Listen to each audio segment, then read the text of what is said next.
गायत्री मंत्र की साक्षात प्रतिमा है, एक कच्चा धागा नहीं है। ये जनेऊ आपके जीवन की रक्षा करने वाला सूत्र है जो हनुमान जी ने भी पहना था। उनकी मैया ने बताया, बंदर के शरीर में रहते हुए भी उन्होंने कहा, बेटा तुम बड़े हो जाओगे तो तुमको जनेऊ पहनाऊंगी।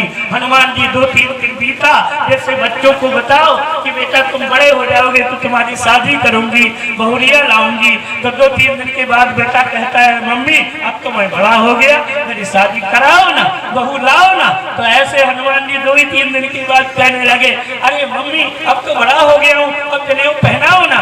तो मम्मी ने कहा बेटा थोड़ा और बड़े हो जाओ। 2-3 दिन के बाद फिर कहा, फिर मम्मी ने कहा और बड़ा हो जाओ।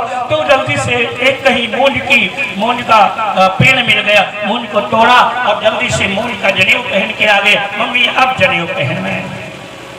और आज आदमी को चाहे जितना कहो, आदमी सब कुछ करेगा, टाई दूसरे के कहने से लगा लेगा, आदमी फटा पैंट पहन लेगा दूसरे के कहने से, आदमी आना तिरछा बाल रख लेगा दूसरे के कहने से, लेकिन ऋषियों के कहने से जनेऊ पहनने में आदमी को आफत आती है।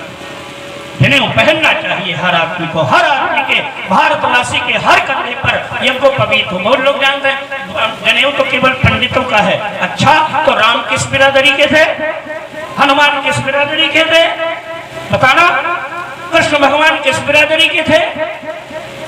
मित्रों, चोटी और जनेऊ ये मर्दों का श्रृंगार है, भारतवासियों का श्रृंगार है। हर भारतवासी के मस्तक पर चोटी का केंद्र होना चाहिए। आज माताओं बहनों का जितना पूजा पाठ में मन लगता है उतना भाइयों का नहीं लगता है।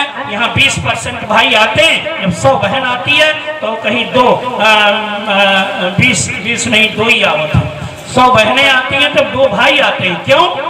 क्योंकि इनके बाल केवल मुंडन में बनाए जाते हैं, बाद में इनके बाल नहीं बनते। इनकी वो सोचने की शक्ति सुरक्षित होती है। इनको कोई एक बार कह दे अपने घर में तुलसी का पौधा लगाओ तो बेचारी गांव भर में दौड़ी दौड़ी घूमती है, भैया कहीं एक तुलसी का पौधा मिल जाए तो दे देना, हम भी, हमारे बाबा ने बताया था कि तुलसी का पौधा लगाना है। इनको कोई बता दे अच्छा फोटो लगाओ तो बेचारी दौड़ करके मेला ठेला में ढूंढ ढांड के देवताओं का फोटो लगाती, पूजा करती। और इनके सामने गुस्सा तो ना वही, इनके सामने अगर कोई भगवान आ जाए और सर काट के हथेली पर रख दे कि देखो मैं भगवान हूँ, सर काटे रखे हूँ हथेली पर, तो कहीं तुमरे कब जादूगर बहुत देखा है, चलो उधर बोलिए कि भगवान की, इनकी